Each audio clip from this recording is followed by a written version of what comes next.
Next stop, Chicago Junction.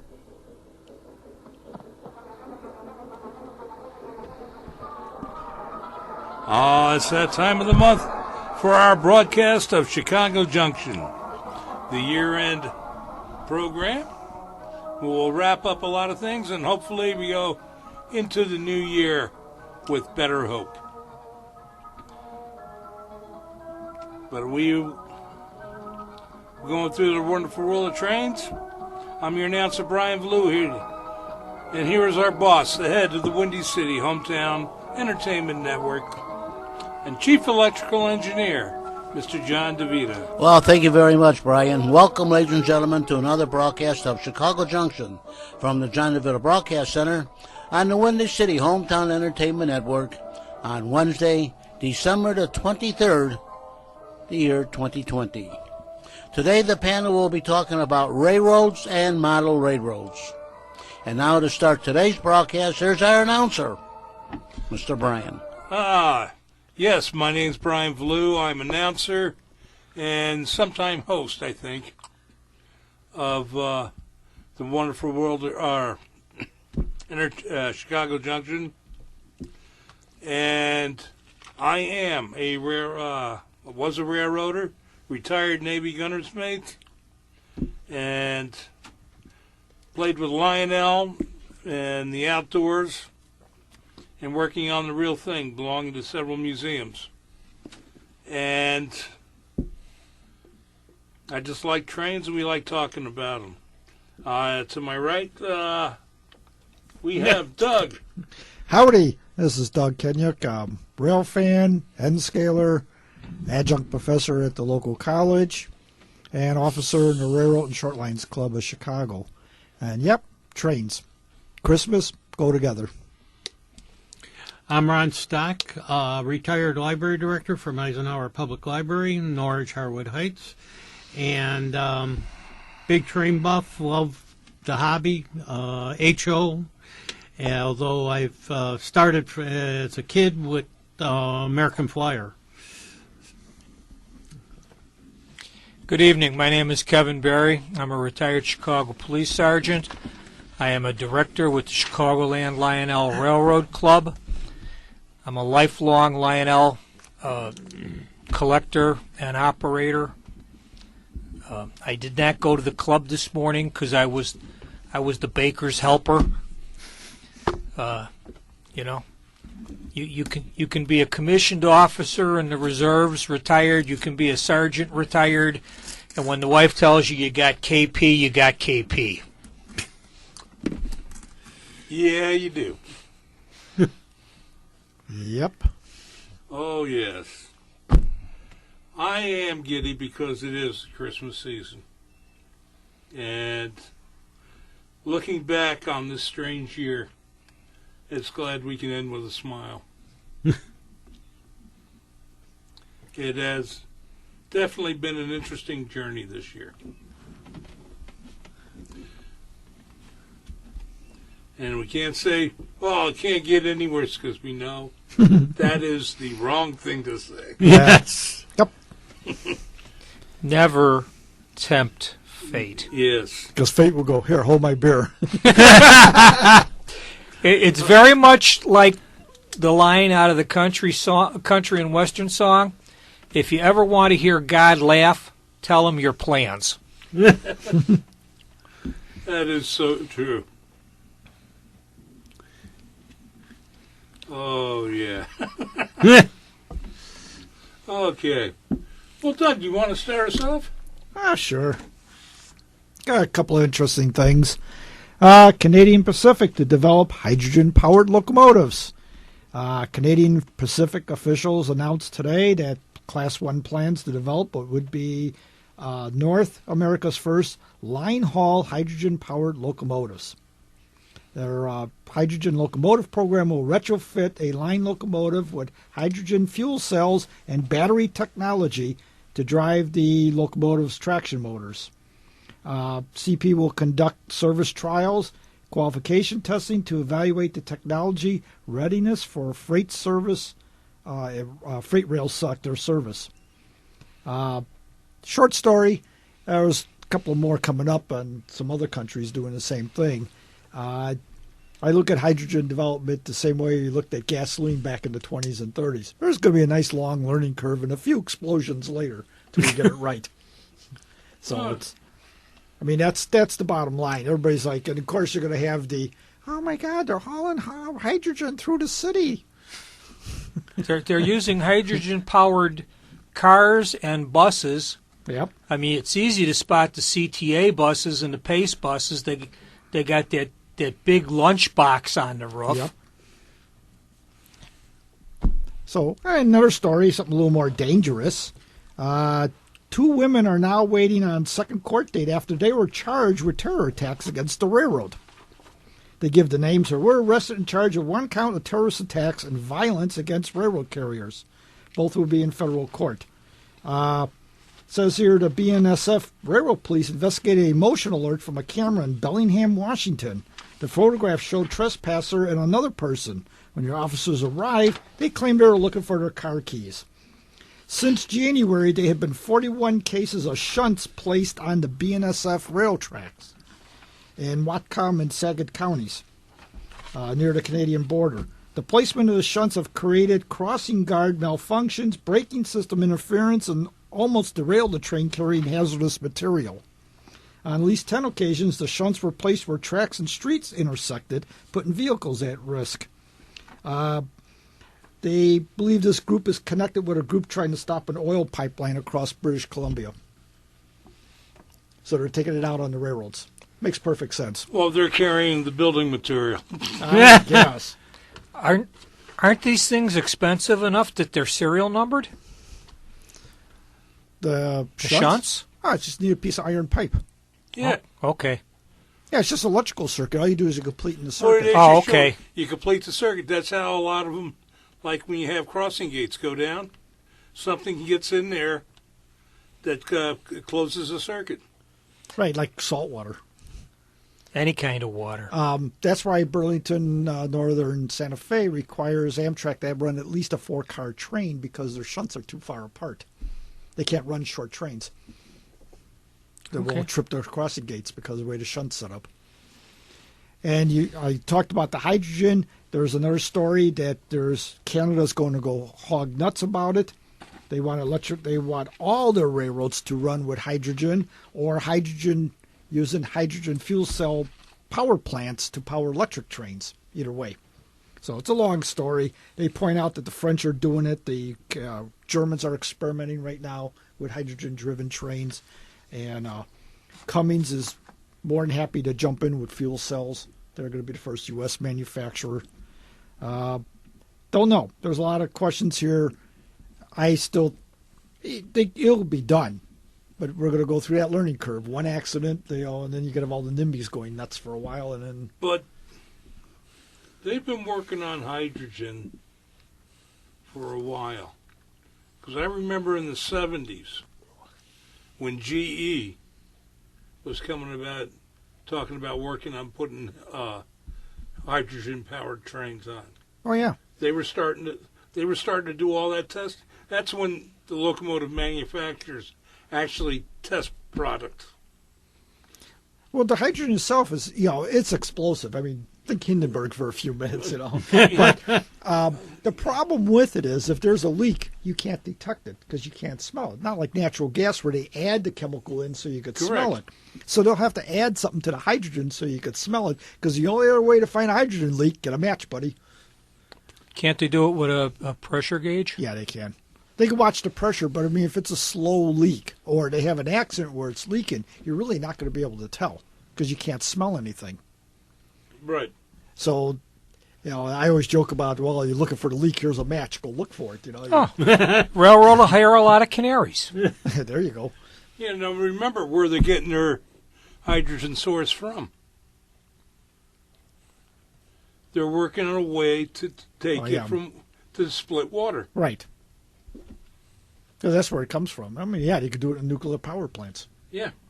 So it's coming. I mean, there's a picture of, saw this on Virtual Rail Fan. There was actually a diesel, the hydrogen unit, and another diesel, and it was running down the track. I don't know what railroad it was from. was red units, but it wasn't on a Canadian line. No, Because they run a highlights every 2 days, and it was just interesting to see that. Florida East Coast. Okay. Yeah, well, Florida East Coast will experiment. I can see where that would work real good in a moderate to warm temperature environment, but hydrogen gets a little lazy in extreme cold. It's just like propane. I just can't see it working real good with the outside of the tank all iced up.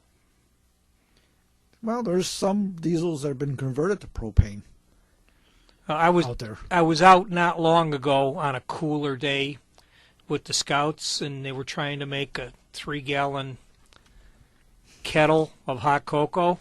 Oh, cocoa, okay. And thought they were teaching them moonshine or something. no, that's a different story for a different show. But the little propane cans were icing up. I can see that because it's a liquid inside the can, so as it's coming out, it's expanding and absorbing the heat. So yeah, I can see why in a cold weather that would be a problem because as it expands, it's already cold, and it's sucking in what heat is left, and it will ice over. So anyway, let's see, PHL Pacific Harbor Lines testing a pure battery electric locomotive used in switching over at the harbor. Caterpillar, i.e., it's teamed up with Anacostia Rail Holdings to put a EMD dual battery electric locomotive into the ports of Long Beach and Los Angeles during the second half of 2021 to test. It's a 6-axle switcher, latest lithium-ion battery technology, alongside an AC traction motor and state-of-the-art electronics. They think the batteries will be able to hold 2.4 megawatts hours of run time and be good for 24 hours between charges. That's what they think. So it talks more about what they're going to use it for, but that's no big deal. And at the end of the day, you just make sure you plug it in. Yep. So a couple of automation stories. SNCF, the French National Railways, is now successfully has operated a locomotive in general service with no engineer. They have it on regular mainline now. It's a electric locomotive. It's running up in the northeast at the moment, and it has everything's. They have a guy on board right now monitoring the equipment, but basically it's running in autonomous mode and used in regular freight service. And we just shut down our last 2 autonomous railroads here in the U.S. Yep. This year. So it's coming. The autonomous trains. The company called LiDAR, which makes the LiDAR radar, just got bought over and got new funding and bought over by somebody. They make all the radar and sensors for the autonomous cars and trucks. So adapted to the railroads. That's if a car can figure out how to get down, or a truck gets down a highway, which by the way, Nevada's the first state to allow autonomous trucks to run around. Railroads is easy because they don't have to worry about how to stay between 2 white lines. You just stay on the tracks, basically. It's coming. Yeah. Well, I mean, that's what they did, in Arizona? Yeah. And New Mexico. Well, Lake Mesa and Black... but see, they didn't have any grade crossings or anything to deal with. Yeah, well, see, that's where it really works good. No grade crossings. Right. And then the subway up in Linwood was that way, too. It was semi-automated. But then it's in the subway. So there's, again, no problem there. The Navajo mines, which closed down, I guess it was 2 months ago. Yeah. They finally did their last coal load, and they closed that down. But that was autonomous. And then, of course, you got the airport shuttle at O'Hare. That's automated. That runs around. Of course, they got the attendants to tell you, stand clear of the door. And there's 2 doors. There's a door on the train and the door on the platform that has to open. Well, is that running again? I think it's still not running. Oh, it's still not running? I thought I saw them running, but I go by at Irving Park, and they got that one parking lot off of Irving where they got the cars sitting there, the old ones. I'm not sure where the new one. They had new ones sitting there, and then the last time I went by, they were gone. So I thought they were already up and running. I'll have to go back and take a look. I think you're safer with the autonomous cars at O'Hare than the Blue Line trains. No, they were trying to extend service to the gates. Yes. They were testing it out to see if it would work. I still think you're better off with the autonomous cars. Well, they got what was it? The Red Line got their money for to extend it. The Red Line. To where? 130th? I guess. Wherever they're going to extend it from the end where it is. Yeah, from 95th down to 130th. The only if they're going to parallel existing track, they only have two ways to go. They can go west to Stewart Avenue and satellite off the UP tracks and match up out at 130th and King, where I'm sure they can come to some kind of backroom accommodation with the Metropolitan's water reclamation deal district for their frontage property. That the frontage property goes back almost a city block to the stand of trees, so you won't be offended when you see the sludge ponds. Or they can hook into the IC and the really old trolley car tracks over by Ellis. Well, I caught this flash news. It was sent by Ron. Remember Ron? He occasionally blesses us with an appearance. But he is our traction expert. And he sent it.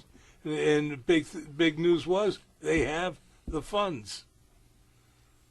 The government has them lined up. For the Red Line? Yes. The only problem is the transition from 95th and State to what they're going to hook up with. But it would be very easy for them to make the transition and hook up with the UP tracks. They couldn't get the funds if they didn't have a plan. They had to have a plan. It might not be the right plan, but they have to have a plan. Well, right? if they could figure out how to get from below grade at 95th and State to above grade at 94th and Cottage Grove, they can just run the IC tracks straight out south. But there's a lot of residences that are going to go away. They'll figure it out. If they go over to hook up to the UP tracks, they can do the dog leg to go west where I-57 meets in, and run it 3 or 4 blocks, and then do the elevated grade like they do over near Ashland Avenue along the Eisenhower. Oh, yeah. And bring it up to elevated status, and then it'll be... I could figure out how to hook into the UP tracks there. Tell you what, I will go online, and I will contact you and let you know when their next planning board meeting is, and make sure you get there.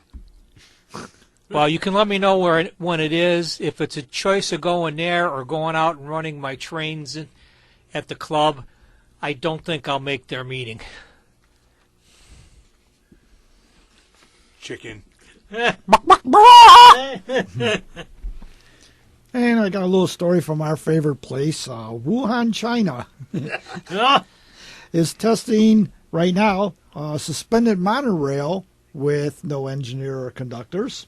It's going to loop around the city. It's going to be about 10.5 kilometers. It's about 8 miles, something like that. Yeah, it's going to be about 8 miles. And they figure they're going to put it in operation next year. So they're testing it right now. Did they steal the plans from Disney? Probably.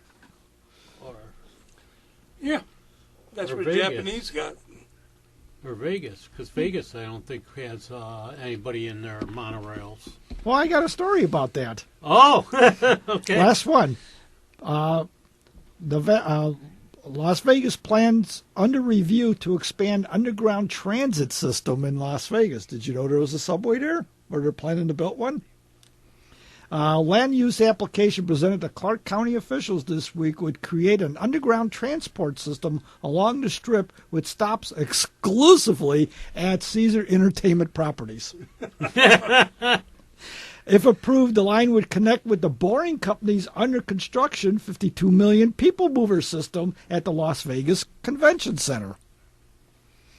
It's part of a bigger plan by Elon Musk's company to expand the transit system to other parts of the valley, including to the airport. Passengers would ride electric Tesla vehicles in tunnels about 30 feet underground. Dubbed the Caesars Loop, the 2-mile line for Caesar venues would connect with the convention center with 8 stations, including stops at the Flamingo, Paris, Las Vegas, the High Roller, Planet Hollywood, and Bally's. Representatives from the Boring Company and Caesars declined to comment. I wonder why. The Caesar Loop, along with the 10-mile Vegas Loop, which stops at Elegant Stadium, McCarran, and other strip resorts, is not involved in will not involve public financing. On Wednesday, the Las Vegas City Council preliminary approval another stretch of tunnel that would transport riders to Fremont Street. I didn't even know they were building a subway there.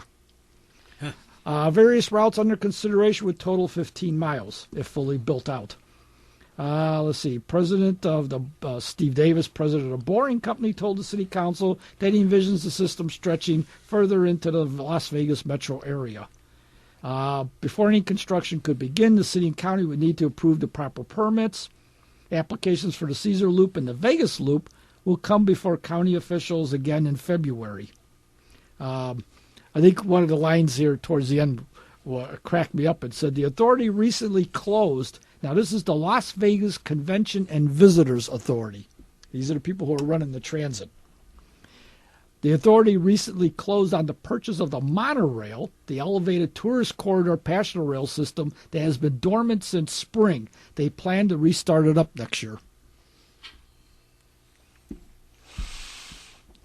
That may be the most logical thing they have done in Vegas in a while, because I talked to a retired officer, and he said with the restrictions that they have out in Las Vegas, the casinos are only authorized to operate at 25%, like 2 people at a table. He says you'll die of thirst before you'll get a cocktail. And they're practically giving the rooms away just to get somebody in the building. So anyway, I just found the Las Vegas thing a little bit interesting. Well, you know, private funding makes things happen. You know, there's a whole lot less restrictions when it's done with private money. You don't have to get a whole lot of government agencies involved. Oh, you mean sort of like what they do in Florida? You know?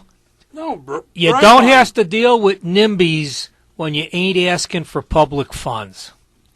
But the NIMBYs still get involved. Yeah, but the casinos own the NIMBYs.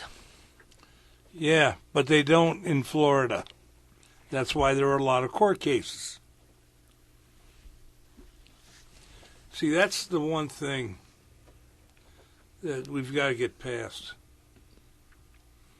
A lot of these people, yes, everybody has a right, but when they put in 20 lawsuits, if you will, to stop expansion and such, you know, California is a perfect example of that. They've got everything going to get it, yet they're still going to court. Because, well, they can't have this. They haven't got. They're not doing the proper procedures to get the land. They forgot a palm tree. Yeah. Snail darters. Even though they're saying how it's going to destroy the landscape with an elevated line. You know, little things like this, and they're saying, why are they having cost overruns? Because they got to pay the friggin' lawyers. And for some reason, the people doing the lawsuits don't have to pay the judge, but the railway does. Well, this all goes back to the bailiff not shooting the first guy that filed a nuisance suit. But you see it, but New Bright, they went about it and they stuck to their guns. You know, not too many people being politicians, but they got a good set of lawyers that understands, and they got people that know how to build a railroad. And they're the ones going to try to put the train in from L.A. to Vegas. Mm-hmm. Well, on that note, the rail line down in Indiana, that's the Indiana kicked the museum out and turned it into a trail. The Revisionary Landowners Association is now suing the state because they said, no, you're not putting it in a trail. We want that land for us. That belongs to us, not to you. And then the one up in, Saratoga, North Creek in New York? Same thing's happening there. The people discovered, wait a minute, the railroad never owned the land. We let them use it. You can't take it for a trail. We want our land back. So now they're in court fighting over it, so the trail's on hold. Yeah. It's surprising that, They didn't do their due diligence. That's what happened. Well, the thing is, they let the city get away with it, and then all of a sudden going, well, they're just, the city's destroying it and all, but, they shouldn't have been able to do that. Well, they don't do the title search. That happened here right by Wrigley Field. There was that section of land that's on the west side where the Milwaukee Road tracks were. Well, the city claimed that they owned it. So the Tribune bought the land from the city, only to find out that it was still owned by the railroad, by CMC Corporation, the successor to the Milwaukee Paper. So they had to buy it a second time. That's kind of neat. Yeah. Ron? Oh, okay. Actually, I have a NIMBY. And this one I think Doug maybe talked about a while back. NIMBY factor. The Hiawatha situation shows how local opposition can stymie projects with regional benefits. Not in my backyard. No, the unofficial rallying cry of opposition to anything from low-cost housing to railroad lines has made NIMBY a familiar acronym and led to the expectations that somewhere will oppose almost every effort to build or expand.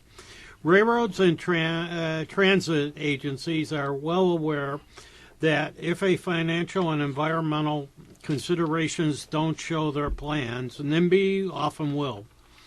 In 2018, New York Times article, How Not in My Backyard Became Not in My Neighborhood by Emily Badger, traces the growth of the conviction that owning a parcel of land gives the homeowner the right to shape the world beyond its borders.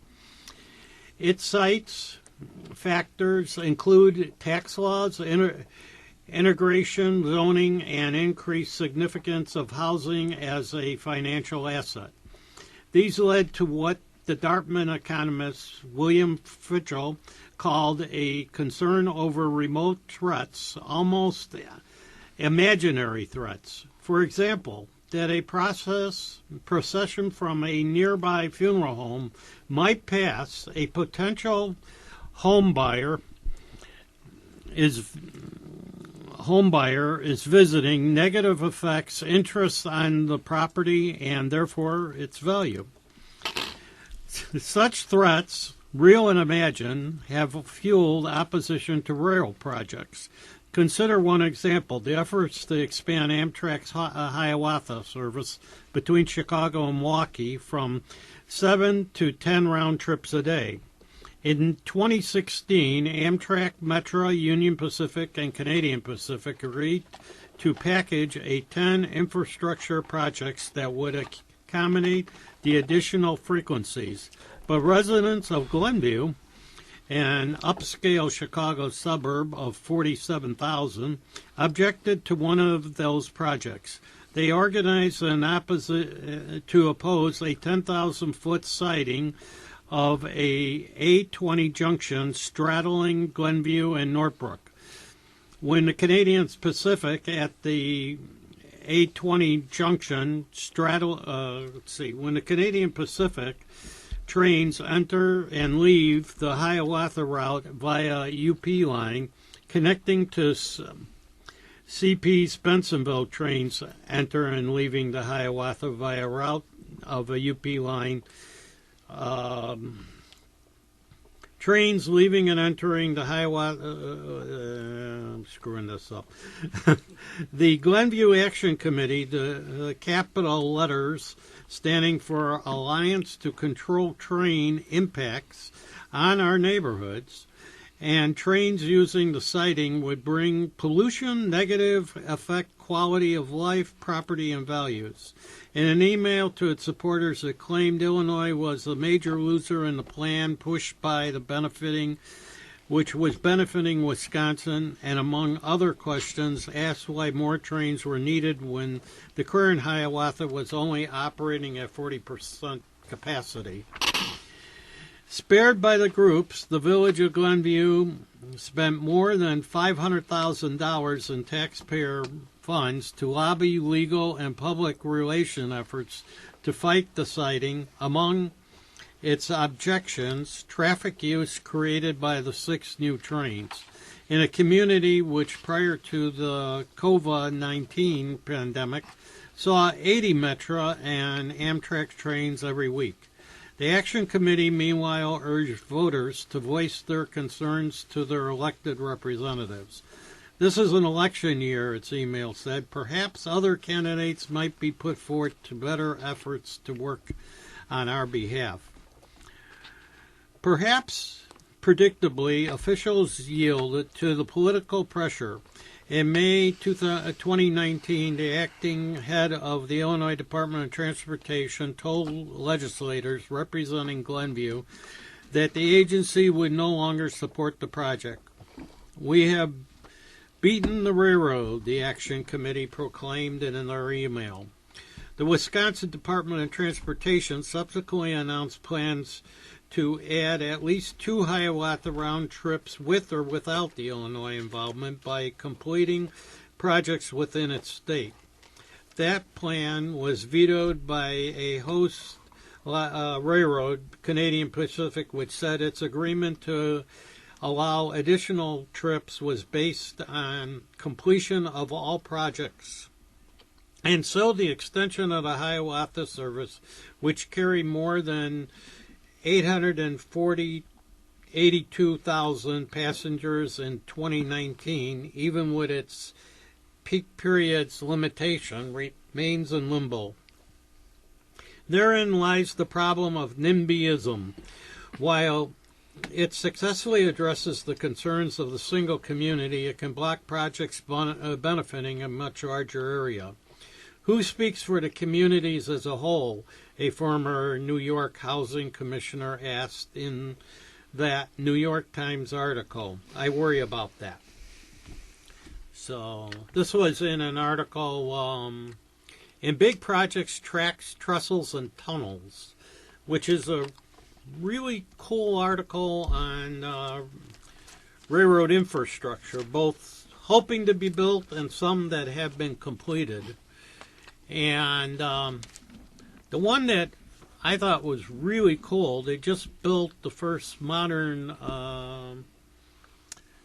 landmark bridge with a classic look to it in quite some time.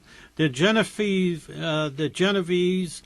Arch Bridge, 963 feet long, 235 feet high, 16,000 cubic North yards Norfolk of Southern. concrete and 8.8 million pounds of structural steel. And it's a really gorgeous looking bridge. Well, you see the bridge that it did have, right? Yeah. And then its replacement. They had to because track speed was down to less than 25 miles an hour. Wow. That's why they replaced it. Yeah. I mean, it's a pitch. If you go there, picturesque, you've seen a lot of photos taken from that view. Ah. And then they also talked. They also had articles about several other things. They talked about the new Swiss tunnel. Well, not new. It's probably about 5 years old now, at least. So they have that project. They have California Rising, their high-speed rail trains being raised, which probably the NIMBYs are blocking. They're working on that. They're still Yeah. working on it. It's going to be the longest tunnel or something like that. Yeah. Might Oh, the be one a- in Switzerland? Yeah. Yeah, it is the longest. It's, if I recall from previous articles that I read, I thought it's at least 34 or 30 or more miles long. So, anyway, it's a great article. They have all different types. They also talk about some projects that need to occur, and that is they need to fix the Hudson tunnels, which they had money for. He's got the article right there. Got screwed over. Okay. I guess I'm the leader into some other projects. So anyway, that was cool. Before you go any further on the Amtrak one, went through Glenville to Hiawatha. Yeah. I knew somebody who went to one of the hearings, so I asked them to ask the Amtrak guys, why don't they just run double-deck coaches? Because the whole idea of putting more trains on was put more capacity. Right. And I said, well, why don't you just run double-deck coaches instead on the existing trains? And when he asked the question, they changed the subject. Do they have enough coaches, though? That's part of the other problem. Well, they don't have coaches for it, but I mean, Right. it's one of those things that if you want to double capacity and they're not letting you add new trains, then Right. double the No, you're capacity right. of the coach. Yeah. I mean, we're only talking to Milwaukee, Wisconsin. We're not talking going to Seattle here. We're Right. it's 90 minutes, maybe 2-hour travel time. So you don't have to worry about that much comfort for the people. Right. They had an excellent series of articles, most of which were Lionel, but they did have one or two American Flyer articles, and it's called Families and Electric Trains, and it's by Classic Toy Trains. And it's kind of a Christmas edition where they talk about Their we're annual. being raised by kids, if you're a kid. And instead of throwing out one or two articles, they put them all together in a book, in Yeah. a magazine, and convince you that, if you want to raise your children to be happy, you have to have this magazine. Well, it's pushing trains. That's all that matters, right? Happy faces on the cover. Yes, happy. You can't believe it. Everybody's smiling on there. Anyway, I just played a record by Bobby Vinton. You ever hear that one? Electric Trains and You. Look it up on YouTube. Oh, I did. Bobby Vinton. Yeah. I only found out about that recently. Oh, I have a copy at home. I found it at a used record store one year. cool. No, all I got is I just picked up the latest Dr. Demento release. It has 13 songs. The oldest novelty songs found. Oh, cool. One is from 1895. Wow. A lot of them are between 1918 and 1923. And they got one called the 1165. And by God, it is a railroad song about its train being late. What else you got, Ron? I I ran across an older magazine. It's Union Pacific's Historical Society, and it came out in the summer of 2000, and they talked about the war effort and the Union Pacific, and that was really cool. It was a lot of great photographs. They talk about the start of the war and what the Union Pacific did in terms of both carrying troops as well as supplies during the war. And they have a lot of old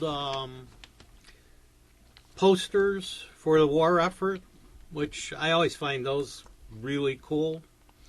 And they actually had an airplane that a B-17 that the Union Pacific sponsored. Unfortunately, it got shot down.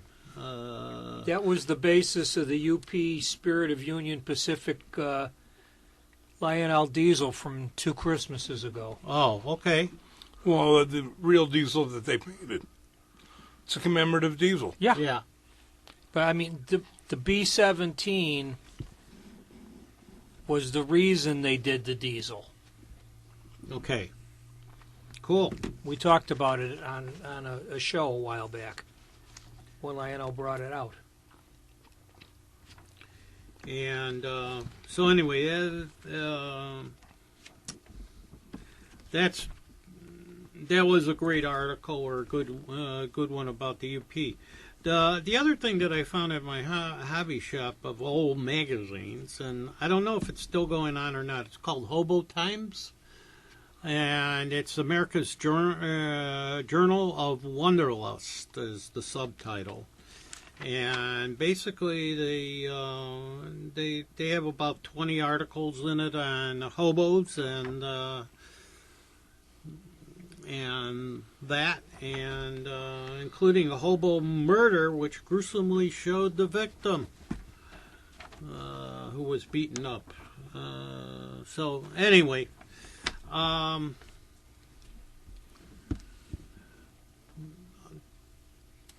the only thing that I have, I don't know how well related to the show this is, but I will tell one of my family adventures. I was probably 7 or 8, or in about 7th grade maybe, and we were just getting me and my dad were getting into HO, and I requested the General, which was quite popular at the time. And so on Christmas Eve, I got my box, and I'm shaking it, and it sounded like the General was in it. I open it up, and it's a piece of wood. Evidently, the General was sold out, so my parents thought by putting a piece of wood in there, it would make me happy. Unfortunately, I was the worst brat in the friggin' world. I was horrible. I basically was crying and complaining the whole night. So anyway, that was one Christmas story that backfired, at least for the parents. So anyway, and that's part of being a big train nut. I have a question that I want to pose to my fellow panelists. If good kids get toys for Christmas and bad kids get coal, why be good? Because you need coal to ride a train. Which museum do you belong to? That's the key. Yeah. Okay. For all the guys that listen to the show that have to make peace with their wives, here's the story. If you have the Food Channel, one of their presenters is Rue Drummond, the Pioneer Woman. She released a list of the 14 best Christmas trains. Number 1 is the Durango and Silverton Narrow Gauge Railroad Polar Express. I can see where that has merit. Number 2 is the Strasburg Railroad Christmas trains. Number 3, the Blue Ridge Scenic Railway Santa Express. Number 4, the White Valley Railroad Polar Express. Number 5, the Maine Narrow Gauge Railroad, Maine Narrow Gauge Railroad Company and Museum Holiday Express. Number 6 is the Skunk Magical Train, Christmas Train. That's in California. Eureka. Yeah. If it's named Skunk, I understand why. No, that's actually for the motor cars. Okay. Number 7 is the Colorado Railroad Museum Polar Express. Number 8 is the Texas State Railroad Polar Express. Number 9 is the Cuyahoga Valley Scenic Railroad Polar Express. Number 10, Branson Scenic Railway Polar Express. Number 11, the Grand Canyon Railway Polar Express. Number 12, the Mount Hood Railroad Christmas Train. Number 13, the Durbin and Greenbrier Valley Railroad Polar Express. And number 14 is the Nickel Plate Express Christmas Caboose. Blaringly missing from this list Is the Polar Express. Thank you. She might be a better than average cook, but if she doesn't know where the Père Marquette 1225 hangs its hat, her list is incomplete. So get a hold of her and send her an email. I will. That's on my list of things to do, but I was the baker's helper this morning. And for me to say anything ill of Rue Drummond, I would be sleeping in the garage, and my garage is not heated. Now, if you subscribe to Classic Toy Trains, and I'm not shilling for anyone to go out and get a subscription, they also have an electronic newsletter that they send out every month. They reprinted an article in their November newsletter, or maybe it was the December newsletter. They reprinted an article from December of 2019. Tune up your modern style starter set for the holiday. And the guy's talking about an original Polar Express set, which I just happen to have. And he goes down a list of things to do. Start by cleaning the track. He recommends an old sock moistened with Goo Gone because it's fast track and you don't want to scuff it up. Inspect your transformer and your wires. Lube and prep the engine.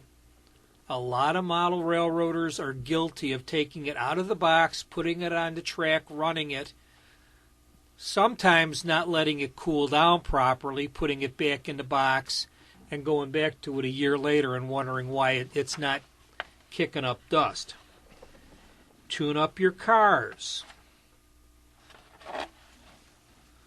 And they said if you have cars that have couplers that don't want to play nice with each other, get the small, dark rubber bands and put them on the drawbar just aft of the knuckle, and it'll keep your knuckles from popping open while you're zipping around the track. Check your cars for damage control. You know, they show the observation car with the guardrail broken. It's and they talk about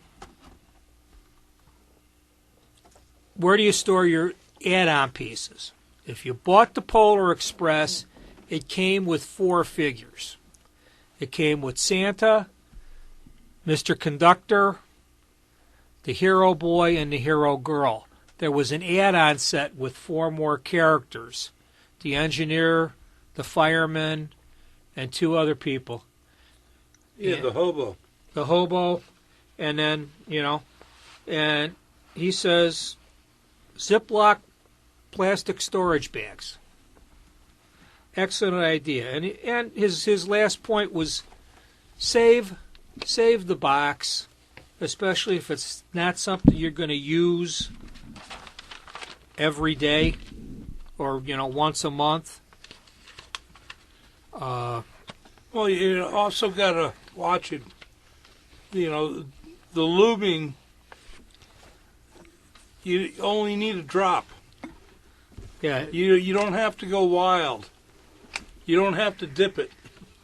No. Spend the money, get the lube that's got the pinpoint lube needle. Yeah, XL lubricants, perfect. Get the medium. What you need, just get the medium oil. That works for everything. And just enjoy it. There were also 2 news blurbs issued by the High Speed Rail Alliance.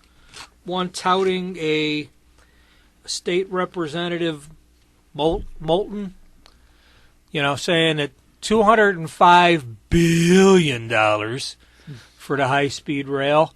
And then the second one is that now that Joe Biden is the president-elect, they're going to get all kinds of federal funding. It's propaganda. It's beyond wishful thinking. It's propaganda. But it is what it is. And I finally was able to take possession of a black-roofed Polar Express observation car with the skiing hobo. 6 stores and a 10-day wait.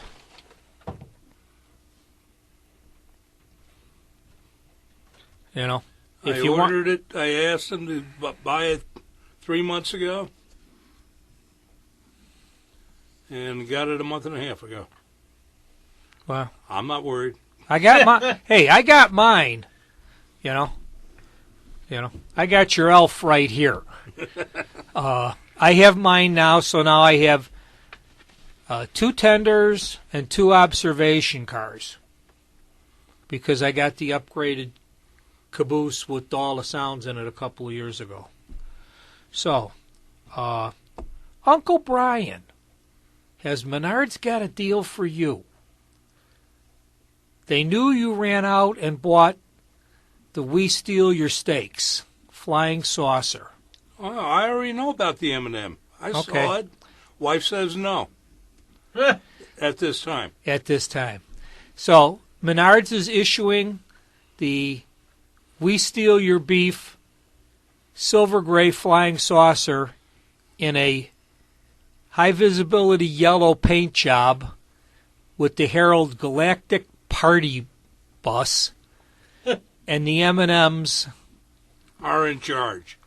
Well, I don't know. One of them's getting reeled up into the bottom of the... Yeah, but the other one's in the pilot.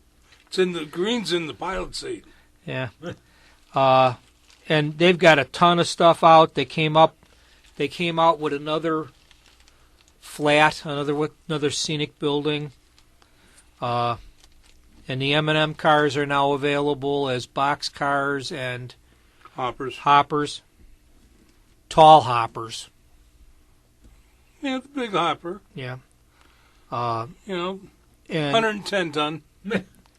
We, those of you who are not in the room with us, you can't see the train tokens, but I was going through my stuff, getting ready to start up again with the Boy Scouts with the coin collecting merit badge, and I have a token from the Ellicott City, Maryland train station, and it was issued on their 200th anniversary, 1792 to 1992, and a token from Horseshoe Curve National Historic Landmark in Altoona, Pennsylvania.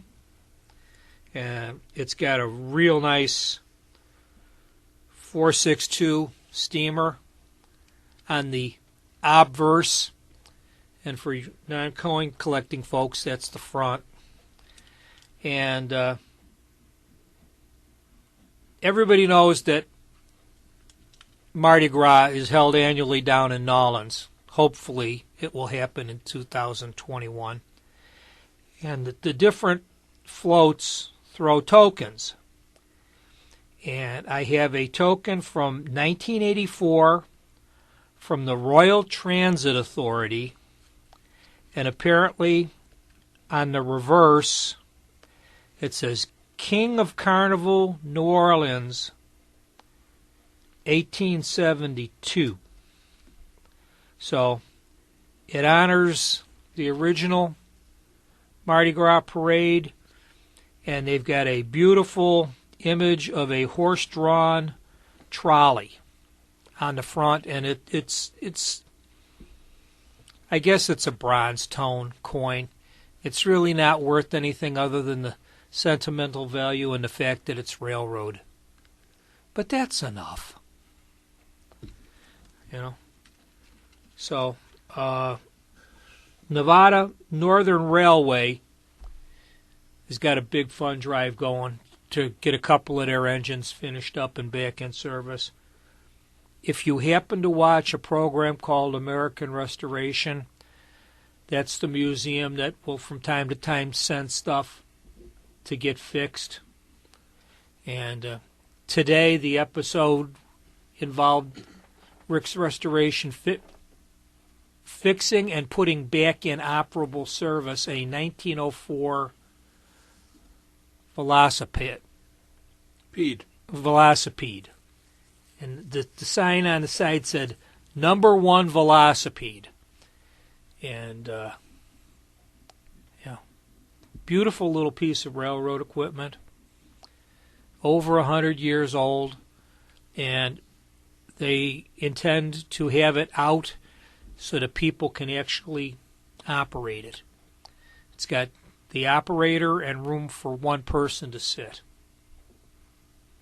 So, and they fired up their number 40, which had been originally delivered to the Nevada and Ely Railroad in Nevada Northern in 1910, and it's still on the tracks and still operating.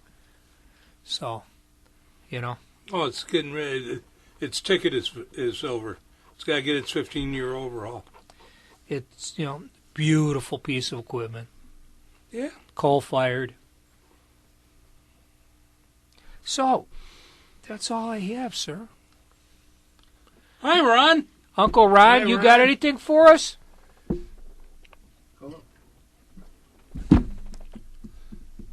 Yeah, you're up. Okay. There it is. Now I hear it. Good afternoon. Good evening. Good Abend. Oh, yeah. My reindeer got lost on the way here. That happens on these nights. I was waiting for a streetcar. One never came. Did you see the cartoon on the internet with Frosty in the grocery store? And the caption reads, "Frosty caught picking his nose in the grocery store, and he's standing over a large bin of carrots." My wife had to show me that. Had to. My wife showed me one that says the carrot doesn't go there. We won't explain that to our younger viewers. Oh, that's okay. I got one. It shows the wife standing, looking at her husband while he's playing with his train. She goes, "Honey, why you have a figure of a woman tied to the rails? It looks like me." If you look closely at the picture, the husband is smiling. Yes. Yes. Yeah, there's Well, that goes without saying. one of the car companies, and I can't remember which one it is. All I can remember is that the car is bright red, and they've got an interspliced or very well recreated with black and white film instead of color, with the guy in the red car chasing down the train, and the red car flashes across the track just in front of the engine and saves the woman that's tied to the rails. Oh, yeah, that black and white. Yeah. I think it might be Kia, but it might be Mazda. I don't know. Yeah, I thought it was cute, and then at the end, he does a power spin out and brake in front of the barn, and the whole face of the barn falls, and it just frames the car. No damage to the car. Classic Chaplin. No. You got the wrong comedian. You know who did that gag? No, otherwise I wouldn't have come up with the wrong answer. Yeah. Buster Keaton. Okay. You talk about gag writers? Right era, wrong actor. No, right era. That's what I said. Right era, wrong actor. You said wrong era. Anyway. I'm married. I'm used to being wrong. No, Buster Keaton. Chaplin got his gags from Keaton. Oh, so you're saying Charlie Chaplin was the silent screen equivalent of Henny Youngman? Yeah. There you go. No, there's some things you can't take away from Keaton. He helped perfect the walking into the movie screen. You got to see Sherlock Jr. Which was the Keaton movie with the train? Oh, The General? That's it, yeah. Well, there's another train one if you want to see it. It's called Our Hospitality. And he takes a train from Trenton down to the south.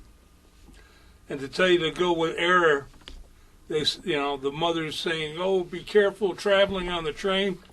Be careful of the Indians along the way. You don't know what'll happen when she gets past Trenton." And they got this dog that didn't make it on. He has his dog there. It follows him to go down south. And I'm telling you, well, first the engine looks like the rocket from England. And the engineer just stands on there like this, going through. And it goes okay, and then halfway down, all of a sudden, the rails literally are up and down. Oh, yeah, that video. Because I've seen it come up, just the video, just showing the train ride. Yeah. But the whole story goes, apparently his family was from that area, and sort of like Hatfield and McCoy's. And they had to get out so he wouldn't get killed. And his aunt raised him up in Jersey. And then sent him back home.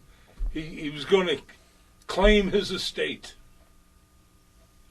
And he meets a beautiful woman on it. And it turns out it's her family that's going to try and kill him. And it's actually quite good. One of his 7 best. Can you tell us about the tunnel? Oh, we want to see the tunnel. Well, speaking of Jersey, Amtrak and New Jersey Transit challenged the North River Tunnel recommendations. As you remember earlier in our episode, we were talking about the Jersey Transit, the big Pensy tunnels across the river, and how they did have funding. Funding was there. They were going to start work. And then they get this new governor in. And he and that new governor that came into Wisconsin at the same time had the right idea. We don't need money for the trains. We'll take this money and put it into the highway. And the government told them, you don't get nothing. The funding was there to repair the tunnels. These are 115-year-old tunnels. And so now they have a plan. They're starting to get it. See, the whole plan was originally bore a tunnel, get it open, that way they can repair the two tunnels. Because now they have another opening. And so now they're telling them, well, we'll close one tunnel off and just, all day so that way they can go in and work. And you'll cut out about 75% of the people going into New York City.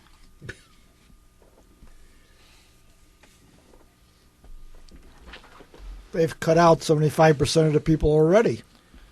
I was listening to Fox News as I drove up here because it's about a 45-minute drive from my house. And they said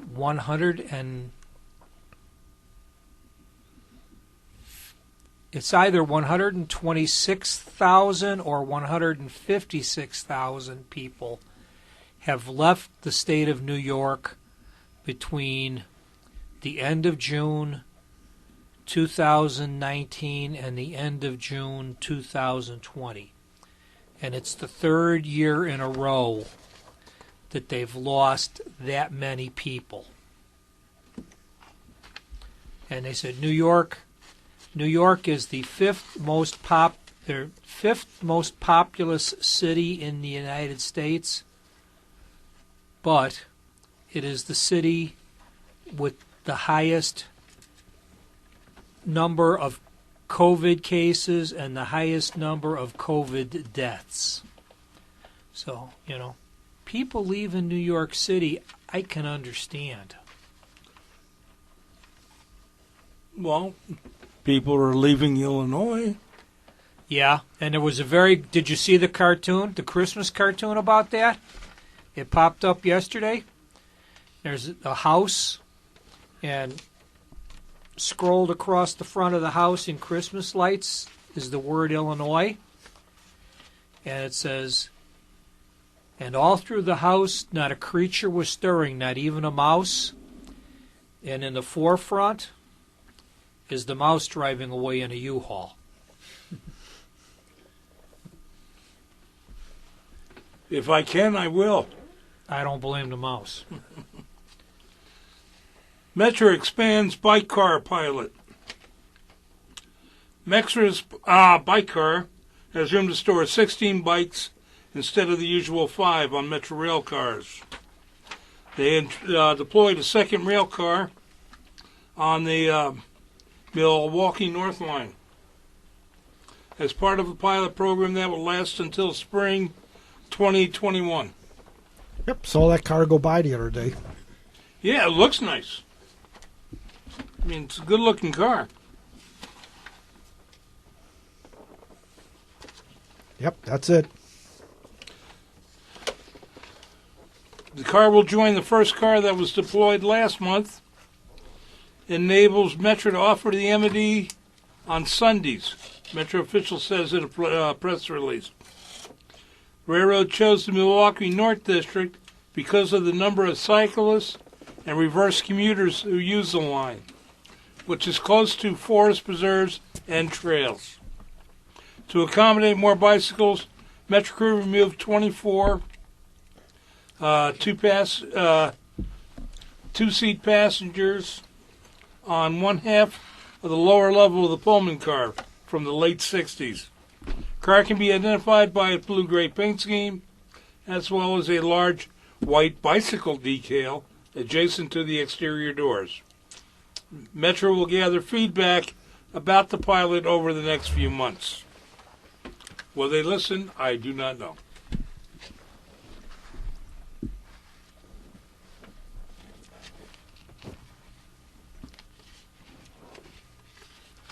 Where did they find this car at, Brian?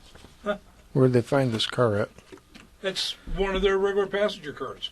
I thought they got rid of all the 8 window. No? They still have some? Yeah. Somewhere along the line. But yeah, that's what it is. It was taken out of their. I just thought maybe that was one of the group that was parked out in Bensonville that were falling apart. Well, Maybe. either that, or they could have bought it back from Virginia. Yeah. Those cars in Bensonville belong to the Iowa Pacific. They were just moved out of the Bensonville industrial spur back to the yard temporarily. Which yard are they at? The blue paint job. They're in the West Bensonville yard right now. That blue paint job that they have on the bicycle car is similar to the paint job they put on that bi-level car, one of the ones they got back from VRE a few years ago that used to be sitting down at 50th and Wentworth. Okay. Very similar. For our short line friend over here. Yes. Yeah, R.J. Corman, Railroad Group LLC, announced on December 4th that it has completed its anticipated acquisition of the Owego and Hartford Railway, the Lehigh Railway, and the Luzerne and Susquehanna Railway. The acquisition increases the number of short lines in the group to 17, expands the company's transloading services with integration of Trans-East and Transload. R.J. Corman officials said in the press release. Financial terms were not disclosed.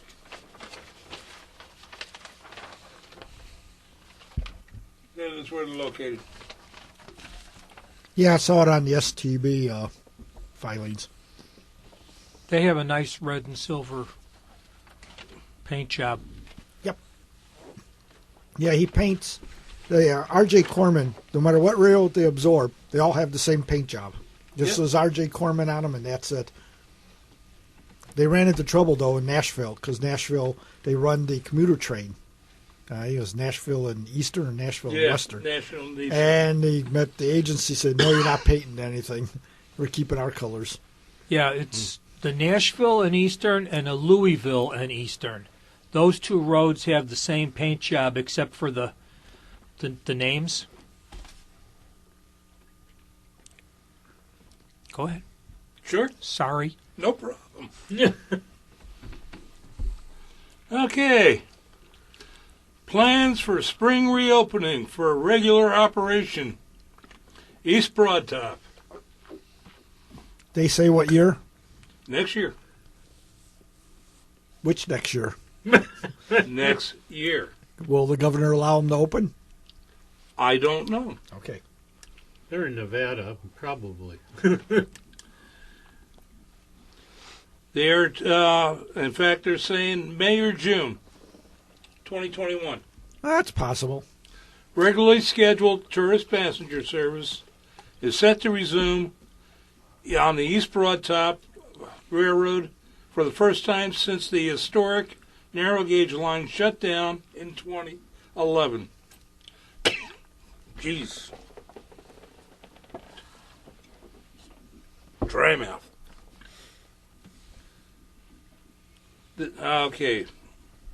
This may occur in May and June 2021 with or without steam locomotives, said Brad Esposito, Railroad's general manager, in an interview with Trains Newswire. Train frequency and days of operation have yet to be determined, Esposito said, adding that they will be planning a few special events and trains over the winter through the spring prior to the startup as well. The East Broad Top ran a series of diesel-powered trips in August to celebrate the 60th anniversary of the original 1960 reopening of the line. Otherwise, it's currently running a series of diesel-powered Christmas in the Coal Country excursions over the holiday. Earlier in 2020, the nonprofit EBT Foundation purchased 27 miles of main line, yards, shops, and headquarters, 6 Baldwin 282 steam locomotives, passenger freight rolling stock from the previous owners, the Kavalchik family. Got to get it right. I keep saying it wrong. Under that ownership, the railroad was saved from scrap in 1956, revived as a tourist carrier in 1960, and continued to run every season for a remarkable 51 years. When its operation could no longer be sustained under a for-profit umbrella, the family closed the railroad at the end of 2011 and sold to the foundation base. Since then, the foundation, the volunteer friends of the East Broad Top, have been working feverishly to rehabilitate the track and the complete Sierra 1900 shop complex and the rolling stock with an eye to reopening the tourist area from Rock Furnace to the Y and Colgate Grove picnic area about 4 miles up. Ultimately, the foundation is considering open the main line of Rock Hill to the historic terminus at Robertsdale and Woodvale, where the coal mines supplied the lading that was the railroad's reason. The foundation also floated the idea of reopening the long-bounded mountainous branch to offer scenic views and provide another visitor experience, the Coal Valley branch. And also to be able to connect with the trolley museum up there. They're going to, by redoing the track that the trolley museum's laid on. No, they still got the third rail in there. Do they? Yeah, they still have the narrow gauge rail. The first steam locomotive to be restored will be number 16 sometime next year, says Chief Mechanical Officer Dave Domitrovich. Earlier, the railroad had designated number 14, built in 1912, and 1916 for restoration, but found out number 16 was in much better condition for 2 reasons. One, it underwent overhaul during the last days of common carrier operation in the 50s, and 2, it has never been used during the 1960-2011 tourist era. The result, it did not display wear and tear of the 4 engines operated during that time, 12, 14, 15, and 17. And number 16 should create an unusual amount of excitement and interest among the railroad history community, and for the simple fact it has not run since 1956. Efforts will continue on number 14, Dmitrovich said, but it will require boiler work, and including moderate minor sheet repair and replacement, new flues and tubes, and considerable running gear work. Also, he said the drivers will be shipped to Strasburg Railroad for reconditioning. In other words, get out the flame. Track rehabilitation on the tourist area main line and Rock Hill Yard is roughly half done, with some 3,500 ties replaced out of a projected 6,500. Esposito said. About 18 switches are marked for renewal, and about half of those are already done, including a rare 3-way stub switch at the south end of Rock Hill Yard. Track 3 on the north end of the yard has been really rehabilitated after being out of service for many decades. It gives EBT the flexibility, operational flexibility. Credited the Friends volunteer Gene Tucker for much of the track work. He has led a crew of 4 to 12 volunteers 2 or 3 days a week, in addition to the Friends group's monthly weekend work sessions that draw 35 to 40 members. Yes, they really want to get this running. Esposito added that the East Broad Top hopes to see the damaged Runk Road Bridge replaced by March. The span, which he said dates from the railroad's initial construction in 1872-1873, was struck last spring by an overheight logging truck, which dented the beam and shoved the track off center. State police later identified the company responsible. The foundation has hired John Smith, 22, formerly with the Durango-Silverton narrow gauge, as a full-time sales and marketing representative. He started this week, a native of Durango, Colorado. Smith has worked as a brakeman and locomotive fireman.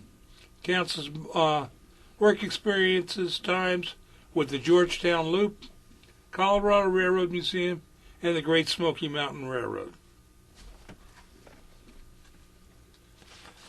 Now, get out, put on your black armbands. Uh-oh. An exhibition that has been open for 83 years in 3 various locations. The final being from 1953. Roadside America. One of the grandest layouts you'll ever see. Layout itself, 8,000 square feet. Damn.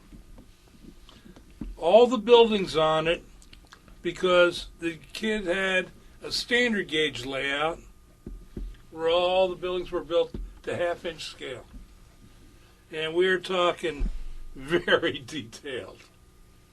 Operational. The family, no visitors and everything, they had to do a startup fund so they could try and repair the roof.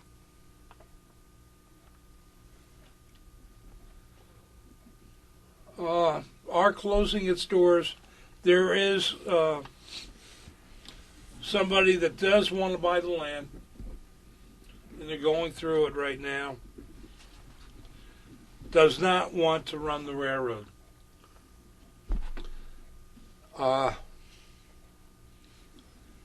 It's going up on the auction block. All the equipment.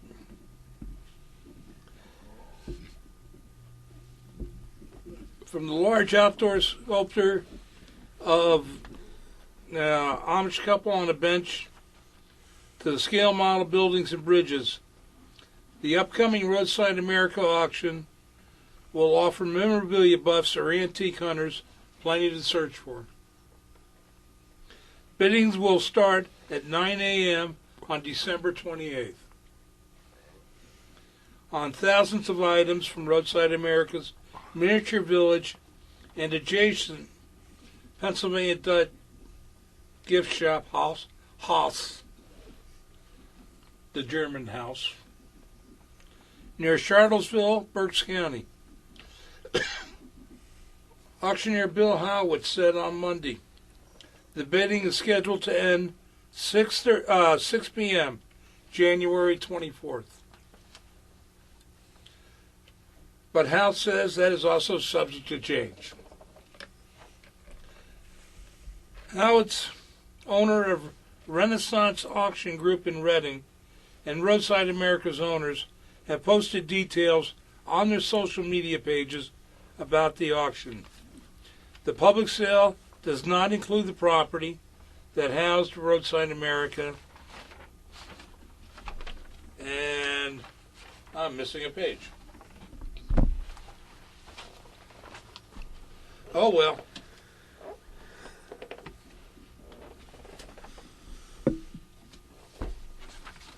Now we're all going to be wondering what the rest of the story was. But first on page 2. Yeah. He's leaving us hanging here. He forgot about us. No, I haven't.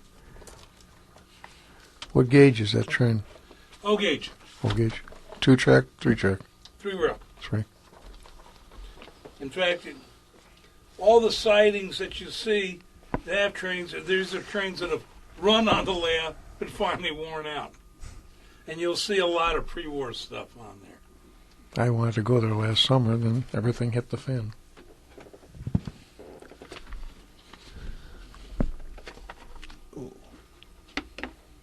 Well, while you're looking for that page, bring attention to if you go out to YouTube and put in the phrase virtual rail fan, you could watch the 24/7 streaming camera of Strattsburg Railroad at both ends, at both terminals. They have many other cameras all over the country now that you can watch in real time. Just so you guys know. It's fun to watch because Xfinity allows me to pull it up on the cable box, so I'll watch it that way. Illinois Railway Museum has now 3 cameras like that. They added a third. They added a third camera live right now. Where? Illinois Railway Museum. Oh yeah, Yeah. that's right. Yeah. Well, yeah, they're doing the. They're one of the few that are doing a holiday train. Yeah, they got one more weekend. Yeah, Saturday, they're this doing Saturday the and Sunday. lights. Yeah, the holiday lights. But they've got the live camera going 24 hours. They started with one on top of the light tower that shoots over the entire campus, looking east. Then they've got one over the steam barn, so that's looking north, past the diner. And now they just added one on the what is that? That's the where they store the diesels off the main along the main line on the east end of the property, and that's looking west. That's from irm.org. You have to Yeah. go to right. While he's looking through the papers there, what can you tell us about the Red Line extension? They got the funding? Yes, no? They got the funding. Do I like the idea or don't I like the idea? I don't think it's. What's the approximate route? I know, south. 100. It's supposed to end at like 130, I believe, 130th or 135th Street. But it's going to be west of the Bishop Ford. But you're duplicating the services of the South Shore right there, and you're duplicating the services of the IC, basically. He found the page. I found the page. Now for page 2. Now you got to start over because we forgot what was on page 1.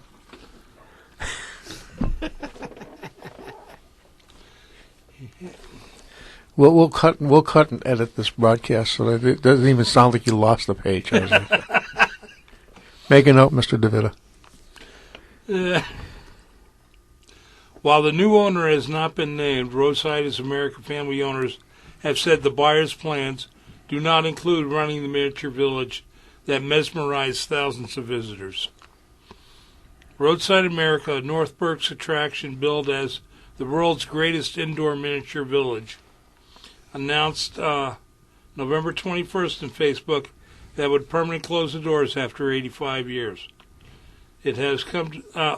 This comes after the owners had shut it down temporarily on March 17th, shortly after the coronavirus pandemic began in Pennsylvania.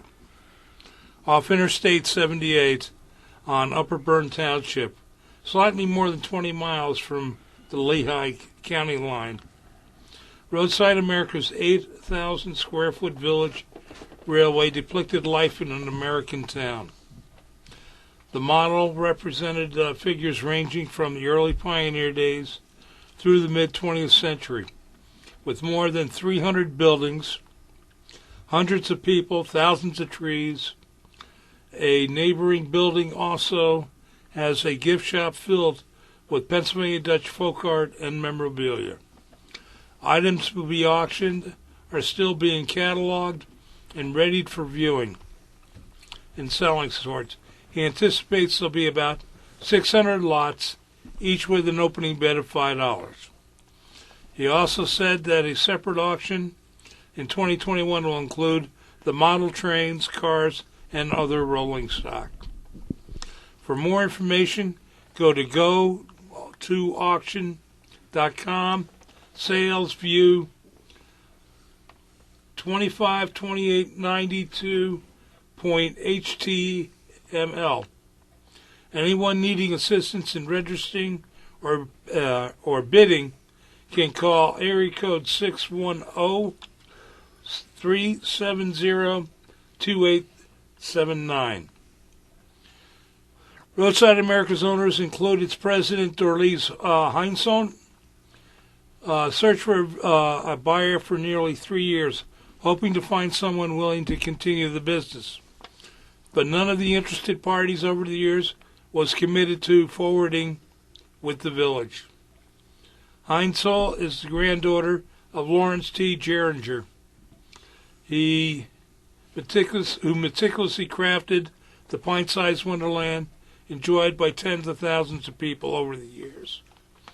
Real estate broker Marshall Little, who has been marketing Roadside America and the neighboring properties since early 2018, did not return an email seeking comment on the buyer. Listing on his firm's website listed the status on the listing as pending as of Monday.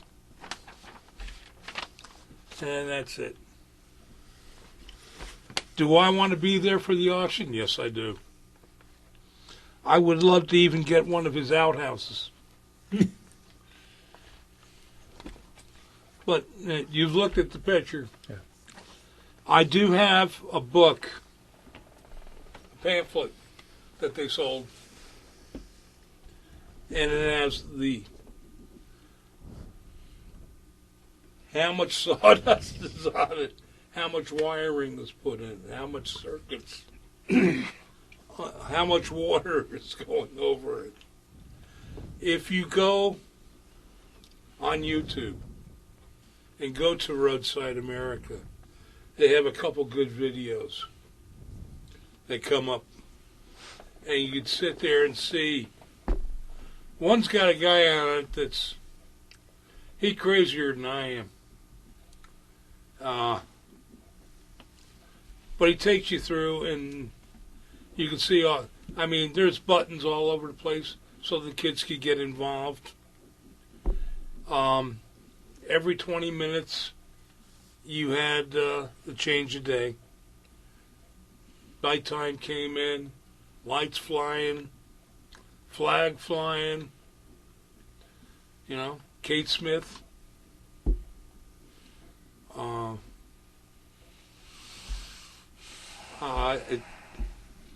I'm glad I grew up in that area. I got to see it. When you stay gone 10 years and finally come back, that was one of the first things I wanted to know I was home, to go see that train set. And then, you know, I talked my brother-in-law into it because I told him we'll go to Cabela's.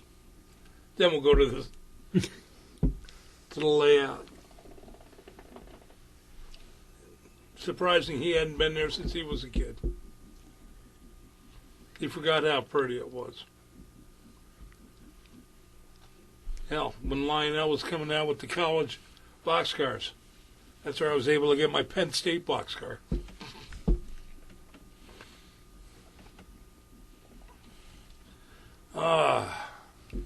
I think it's time to wrap up. I believe. Real quick before we go. That's right. You bought some cars. Yeah, but I didn't get the ones I wanted. If you remember the Lionel pony car, they've brought the Polar Express reindeer transport car out, and they switched it over to Polar Express paint job and replaced the horses with reindeer. And if you're a fan of the mint cars, and this one's a couple of years older. This one, I think, says 2016. I haven't had it that long. But it's the bell still rings for all who truly believe. And where the bullion would be stacked are two pyramids of silver Christmas bells. And they have if you remember the Sheriff and Outlaw car, they've reissued that in Polar Express colors with two elves involved in a snowball fight. And the classic cop and hobo chase gondola, they've issued that in Polar Express with two elves. What I want to do is get that car and then get the regular Lionel Christmas car with Santa and Mrs. Santa chasing each other, or Mrs. Santa chasing Santa, probably because he didn't do his chores, and switch that out with the Polar Express body, because I think that would make a better car. But Lionel's coming out with enough cars to make a true freight train. You know, and there's so many Polar Express engines available now. There's the original, there's the 10-year, there's the 15-year, there's the 18-inch cars. There's a FT diesel, and there's a EP5 electric that they're marketing as a bipolar. I don't know if that one's got Santa delivering coal to all the good kids or not. But, there's just tons of options. When did that come out? It's in the 2020 catalog. So did you get these from online or a shop? It's hard to tell because I've got 2 Lionel cars on order. One is due in August and one is due in October of 2021. It's real hard to get anything. Now these that you have right here. Oh, Where did you get those? hobby shops. The hobby shops. What's the average cost on those nowadays? If you remember. I don't. I think they're around $75, $79. They've gone up a little bit. I because I ordered my black roofed skiing hobo observation car, I got 10% off on it. It was labeled as $84.95, so I got 10% off.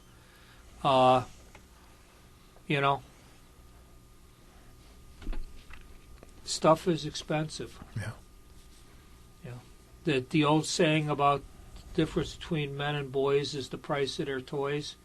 It's getting to the point that a Lionel train set is getting in the 2 to 3 car payment range.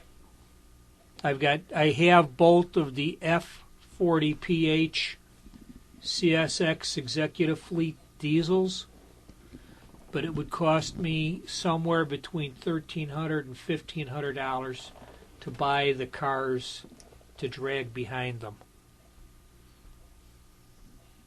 But it keeps me out of the tavern, and my wife knows where I'm at. Yeah, but I mean, when you 2 passenger cars, you're talking over, Close to $300. No, you're over 300. I saw the Reading cars, Okay. $379 to be exact. Okay. You're For gonna 2. Those 18-inch cars? You're gonna be like me. Let's go to Menards. Okay, let's go. We get to the front door. Give me your checking book. Give me your credit cards. Now you can go to the train section. She won't let me in there with my cards. A friend of mine, I finally got onto Facebook with him. His name's Bruce Moffat. I don't know if you're familiar with the name. I think I've heard you mention it before. Bruce is, he used to work for the CTA. He is a historian. He is, he was the man they went to talk about the tunnel railway, 40 feet below. He wrote the book. And he was the go-to man when Chicago flooded. Yep. I think you identified him as sitting in one of the cars on that Jeff Bear Chicago by rail. Yeah. He was on that. Oh, and it was really nice. I've seen one of those Christmas movies from Hallmark take place in Chicago, and for the first time in the movie, they actually show the CTA Christmas tree. going around the loop. The CTA did put those 2 trains up this year. Yes, they did. But it was all virtual on their website. They didn't allow anybody. Well, I don't know, but Bruce had some beautiful pictures of it on the blue Oh line. no, they published the schedule so you could go take pictures. Yeah, Can't write it. You just weren't allowed to write it. Well, they published where it was going to be, but they weren't letting anybody know what time it was going to be there. yeah, Yeah. and he happened to catch some beautiful shots. Yeah. But what got me is, they were showing the track going across the Chicago River. Had the train going slowly across. But it's the first Hallmark movie done in Chicago at Christmas that actually showed the CTA Christmas train. Well, the wife was watching the Hallmark channel, and later on, she goes, let me ask you this. Don't the dispatchers know where the trains are at all times? And I said, yeah, for the most part, they have an idea where they are. Because one of the Hallmark movies has a train getting stuck in the snow, and they had to form a posse to go find a farmhouse to make a phone call to let the dispatcher know where the train was. And she's questioning that. And she goes, don't they have cell phones? Don't the dispatcher know where the train is? Don't they have to meet another one? She's not even a rail fan, and she's asking the question. It depends on what the time frame was. No. No, it's correct. The movie is called The Christmas Train. Is that from the John Balducci book? David Bell. I caught most of it on books on tape. As you know, they don't like to follow the book a lot.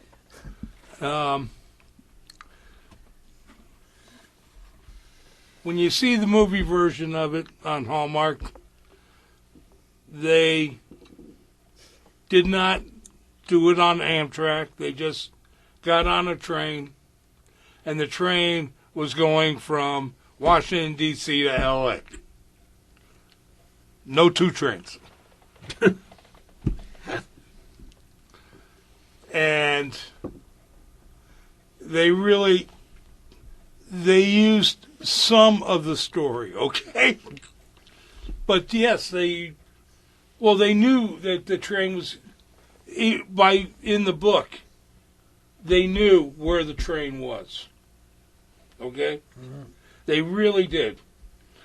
And the Southwest chief had just went over through La Junta, was going down into New Mexico, and yes, avalanche. It got stuck just out of a tunnel. But yes, the radio went through and. Yeah, well, she was just questioning the stupidity of the movie, and I said, well, don't watch it. I'll get you a copy of the book. You can give it to her. So okay. It's my Christmas present to her. Okay. You tell her it was a bodice ripper that they just threw the train in to fill in the dull spots. Because basically, it's a love story set on a train. The only reason to watch the Hallmark Channel is if you need to take a nap real bad. Or you're in deep doo-doo and you need the wife to think that you're semi-civilized and repentant. No, I just got my wife scratching my head when I throw one of them on. Basically all weekend, it's eye on TV with the Christmas movies.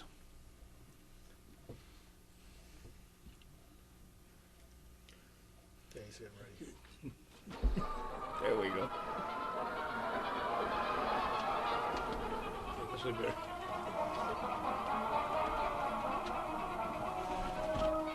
As our express comes into the terminal for the last time this year, we want to thank you for joining us on our journey through the wonderful world of trains. The Chicago Junction is a production of the Windy City Hometown Entertainment Network and can be heard on the web at www.windycityhometown.com, where you can listen to tonight's broadcast and all our past episodes. You can also sample some of the other fine programs that are being offered. Till next month, where we journey to Chicago Junction. I'm your announcer, Brian Valou, saying happy rails to you, and everybody have a very Merry Christmas and a happy and safe New Year.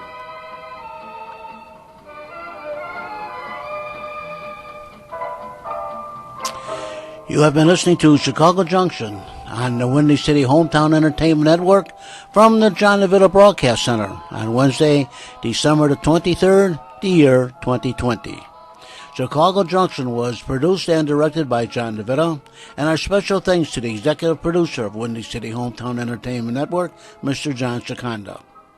This broadcast was pre-recorded on Wednesday, December the 23rd, the year 2020.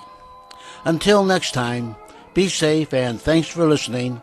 On behalf of the entire staff of the John DeVito Broadcast Center, the Windy City Hometown Entertainment Network, we wish each and every one of you a very safe, Merry Christmas and a safe, very safe, Happy New Year.